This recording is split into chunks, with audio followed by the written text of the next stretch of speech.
أعوذ بالله من الشيطان الرجيم بسم الله الرحمن الرحيم إن ربكم الله الذي خلق السماوات والأرض في 6 أيام ثم استوى على العرش يدبر الأمر ما من شفيع إلا من بعد إذنه ذلكم الله ربكم فاعبدوه أفلا تذكرون إليه مرجعكم جميعا وعد الله حقا إنه يبدأ الخلق ثم يعيده ليجزي الذين آمنوا وعملوا الصالحات بالقسط والذين كفروا لهم شراب من حميم وعذاب أليم بما كانوا يكفرون۔ شباب سورہ یونس کی آیت نمبر 3 اور 4 آپ کے سامنے تلاوت کی گئی ہے، اور انہی 2 آیات کا مدارسہ اور انہی 2 آیات کی تفسیر آج ہم پڑھنے کی کوشش کریں گے انشاءاللہ۔ اللہ تعالیٰ سے دعا ہے کہ اللہ تبارک و تعالی ہمیں قرآن کریم پڑھنے کی، سمجھنے کی اور اس پر عمل کرنے کی توفیق عطا فرمائیں، آمین۔ سورہ یونس کے بارے میں ابتدائی باتیں گزر چکی ہیں کہ سورہ یونس کا نام کیا ہے، اس کے موضوعات کیا ہیں، اور پھر سورہ یونس میں کن کن چیزوں پہ گفتگو ہوگی۔ سورہ یونس کی ابتدا ہوئی حروف مقطعات سے، یہ شسمہ امتحان سے پہلے آپ پڑھ چکے تھے، اور پھر سب سے پہلے اللہ تبارک و تعالیٰ نے سورہ یونس کا آغاز کیا قصہ وحی سے، کہ وحی جب نازل کی گئی نبی کریم صلی اللہ علیہ وسلم پر تو پھر لوگ تعجب میں کیوں پڑھتے ہیں، کیوں اس وحی کا انکار کرتے ہیں؟ یہ کوئی نئی چیز نہیں ہے، اللہ تعالیٰ اس سے پہلے بھی انبیاء کرام پر وحی کا نزول کرتا رہا ہے۔ اس کے بعد اللہ تبارک و تعالیٰ نے اپنی ربوبیت کا مظہر لوگوں کے سامنے رکھا، اور اپنی ربوبیت کو ثابت کرنے کے بعد یہ حکم دیا کہ اگر اس کے علاوہ کوئی دوسرا رب ہے، کوئی دوسرا خالق ہے، کوئی دوسرا مالک ہے تو اس کی عبادت کرو، لیکن اگر اس کے علاوہ کوئی دوسرا خالق، مالک، مدبر، رازق، حاکم نہیں ہے، صرف وہی ایک ہے، اللہ تبارک و تعالیٰ کی ذات ہی، تو عقل مندی کا تقاضا یہ ہے، انصاف کا تقاضا یہ ہے کہ صرف اسی کی عبادت ہونی چاہیے۔ اب یا تو لوگوں کے پاس اختیار ہے، چاہے تو وہ اپنے رب کا انکار کر دیں کہ مجھے کسی نے نہیں پیدا کیا، میں آٹومیٹک اس دنیا میں آیا ہوں، اس کائنات کا وجود آٹومیٹکلی طریقے پہ ہوا ہے، کوئی اس کا موجد نہیں، کوئی اس کا کریٹر نہیں ہے، یا تو انکار کر دیں، اور انکار کر نہیں سکتے کیونکہ کوئی چیز بذات خود وجود میں نہیں آ جاتی، اس کا کوئی نہ کوئی موجد ہوتا ہے، کوئی نہ کوئی خالق ہوتا ہے، کوئی نہ کوئی کریٹر ہوتا ہے۔ لہذا جب موجد کوئی ہے، کوئی خالق ہے، تو پھر کون اس کا خالق ہے؟ میں خالق ہوں، آپ خالق ہیں، ہمارے جو جن بتوں کی پرستش کرتے ہیں وہ خالق ہیں، یا جن اولیاء اللہ کو ہم مانتے ہیں وہ خالق ہیں، جن پیروں کو پکارتے ہیں وہ خالق ہیں، کون خالق ہے؟ اگر یہ لوگ خالق ہیں تو ان کی عبادت کرو، اور یہ لوگ خالق ہو نہیں سکتے کیونکہ یہ بذات خود مخلوق ہے، تو پھر خالق کیسے ہو جائیں گے؟ لہذا جب یہ پتہ چلا کہ اس کائنات کا کوئی موجد ہے اور مخلوقات میں سے کوئی خالق نہیں ہے، تو پھر نتیجہ یہ نکلا کہ کائنات کا موجد ایک ہے اور وہی تمام مخلوقات کا خالق ہے، وہ اللہ تبارک و تعالیٰ کی ذات ہے۔ لہذا ہم تمام انسانوں کے اوپر ضروری ہے کہ ہم اس کی عبادت کریں۔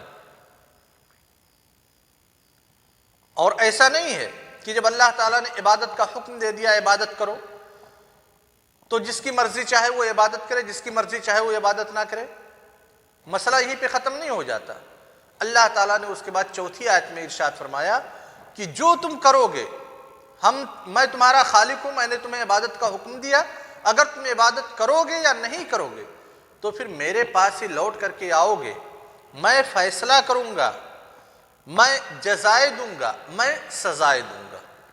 اگر تم نے عبادت کو کیا ہے تو میں تمہیں اس کا اچھا بدلہ دوں گا، بہترین انعام دوں گا، اور اگر تم نے عبادت کو ترک کیا، عبادت کو نہیں کیا ہے تو پھر اس کے لیے میں نے عقاب تیار کر کے رکھا ہے۔ بہت ہی منطقی چیز ہے کہ ہم سے کون کہہ رہا ہے عبادت کرنے کے لیے؟ وہ کہہ رہا ہے جس نے ہم کو پیدا کیا۔ اور کیوں کہہ رہا ہے عبادت کرنے کے لیے؟ تاکہ وہ ہمیں اچھے بدلے سے نواز سکے۔ اب اس میں ہماری غلطی ہے کہ جس نے ہم کو پیدا کیا، سب کچھ اسی نے ہم کو دیا، اور وہ کہتا ہے عبادت کرنے کے لیے، تو ہم عبادت نہیں کرتے۔ تو اسی چیز کا بیان ہے، یہ اجمالی معنی ہے آیت کا۔ اب ذرا دیکھتے ہیں قرآن کریم کی آیات پر۔ اللہ تبارک و تعالیٰ ارشاد فرماتے ہیں ان ربکم اللہ الذی خلق السماوات والارض۔ اپنا تعارف اللہ تعالیٰ کر رہے ہیں کہ اللہ تبارک و تعالیٰ کی ذات کون ہے؟ ان ربکم، تم تمام لوگوں کا رب، تم تمام لوگوں کا مربی اور خالق۔ رب کی اضافت کم ہے، سارے کے سارے لوگ، تمام انسان، تمام کائنات کا خالق رب کون ہے؟ اللہ، اللہ تبارک و تعالیٰ ہے۔ اب اس اللہ کی خصوصیت کیا ہے؟ چند صفات کا تذکرہ ہو رہا ہے۔ الذی خلق السماوات، ایسا نہیں ہے کہ آسمان اور زمین کو پیدا کرنے والا کوئی دوسرا ہے اور تمہیں پیدا کرنے والا کوئی دوسرا ہے۔ جس نے تم لوگوں کو پیدا کیا اسی نے آسمانوں کو پیدا کیا اور زمین کو پیدا کیا فی ستۃ ایام، 6 دنوں میں۔ اب یہاں پہ ایک نقطہ قابل غور ہے۔ بعض جگہوں پہ 7 دن کا تذکرہ ہے اور یہاں پہ 6 دن کا تذکرہ ہے۔ اللہ تبارک و تعالیٰ کی جب ہم خاصیت پڑھتے ہیں، خصوصیات پڑھتے ہیں، تو کہتے ہیں اللہ تبارک و تعالیٰ کا معاملہ تو یہ ہے کہ کہتا ہے کن، یہ چیز ہو جا، فیکون، وہ چیز ہو جاتی ہے۔ تو پھر یہاں 6 دن یا 7 دن میں پیدا کرنے کا مقصد کیا ہے؟ در حقیقت معاملہ ویسے ہی ہے کہ اللہ تبارک و تعالیٰ کے اختیار میں ساری چیزیں ہیں۔ اللہ تعالیٰ کسی چیز کو کہتا ہے کن، وہ چیز ہو جاتی ہے، کہتا ہے ہو جا، وہ چیز ہو جاتی ہے۔ لیکن جو ترتیب اللہ تبارک و تعالیٰ نے رکھی ہے کہ 6 دن یا 7 دن، یہ تعلیم کے لیے ہے، ہم انسانوں کو سکھلانے کے لیے، ہم مخلوقات کو سکھلانے کے لیے کہ کسی بھی چیز کو اگر آپ بیک وقت بھی کر سکتے ہیں تب بھی اس میں تدرج اختیار کیجیے، تدریج کا طریقہ اپنائیے۔ دوسرا جو نقطہ ہے، ایام سے مراد یہاں پہ کیا ہے؟ کیا جیسے سورج اور چاند آج جو ہمارے دن ہوتے ہیں یہ دن ہے؟ یا پھر ایام سے مراد ازمنہ ہے، زمانہ ہے؟ یا پھر ایام سے کیا مراد ہے؟ اور جو یہاں پہ 6 کا لفظ ذکر ہے، 6 یا بعض جگہوں پہ 7 کا ذکر ہے، کیا یہ تحدید کے لیے ہے کہ نہیں 6 ہی دن کے اندر پیدا کیا یا 7 ہی دن کے اندر پیدا کیا؟ یہ 2 چیزیں قابل غور ہیں۔ آتے ہیں سب سے پہلے نقطے کی طرف کہ ایام سے مراد کیا ہے۔ ایام سے مراد مفسرین کرام میں اختلاف ہے۔ بعض مفسرین نے کہا کہ ایام یعنی ایام الدنیا، جیسے دنیا کے ایام ہوتے ہیں۔ لیکن اس پہ سب سے بڑا اشکال یہ ہے کہ دنیا کے جو دن ہوتے ہیں یہ سورج اور چاند سے مرتبط ہیں۔ سورج نکلتا ہے دن ہو جاتا ہے، سورج غروب ہوتا ہے شام ہو جاتی ہے، رات ہو جاتی ہے۔ جس وقت اللہ تعالیٰ نے آسمان کو بنایا، زمین کو بنایا، یہ ابتدائی مرحلے کی بات ہو رہی ہے، اس وقت سورج اور چاند کا وجود تو تھا نہیں، تو پھر کیسے اس دنیا کے اعتبار سے ہم دن کو تسلیم کر لیں؟ خیر یہ بھی قابل غور بات ہے۔ دوسرا قول یہ ہے کہ ایام سے مراد ازمنہ ہے، یعنی 7 زمانوں میں اللہ تعالیٰ نے اس کو بنایا، اس کائنات کو بنایا۔ تیسرا قول بعض محققین کے نزدیک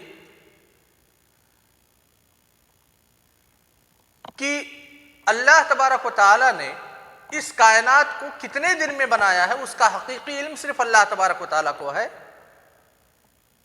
اور دنیا کے کسی انسان کو نہیں، اور نہ ہی اللہ تبارک و تعالیٰ نے اس کو بیان کیا۔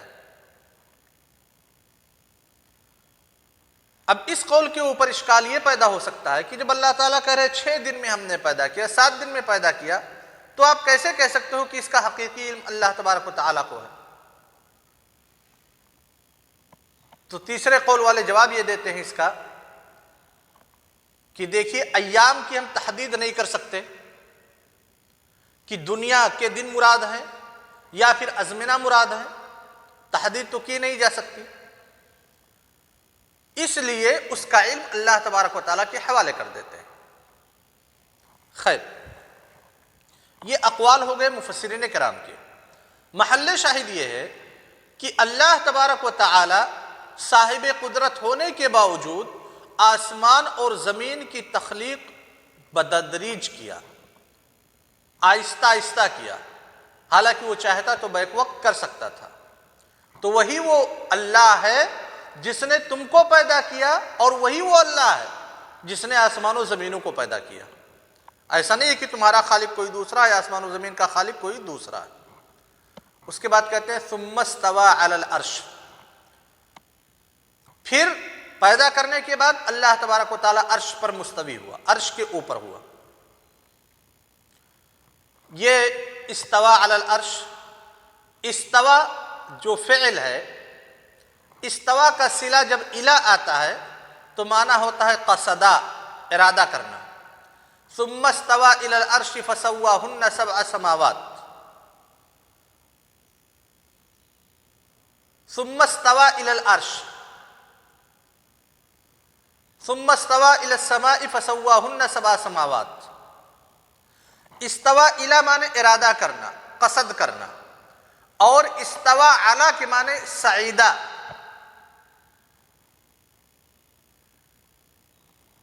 اعلی وارتفع۔ استوا اعلی کے معنی کسی چیز کے اوپر ہونا، تو استوا علی العرش، عرش کے اوپر ہے اللہ تبارک و تعالی۔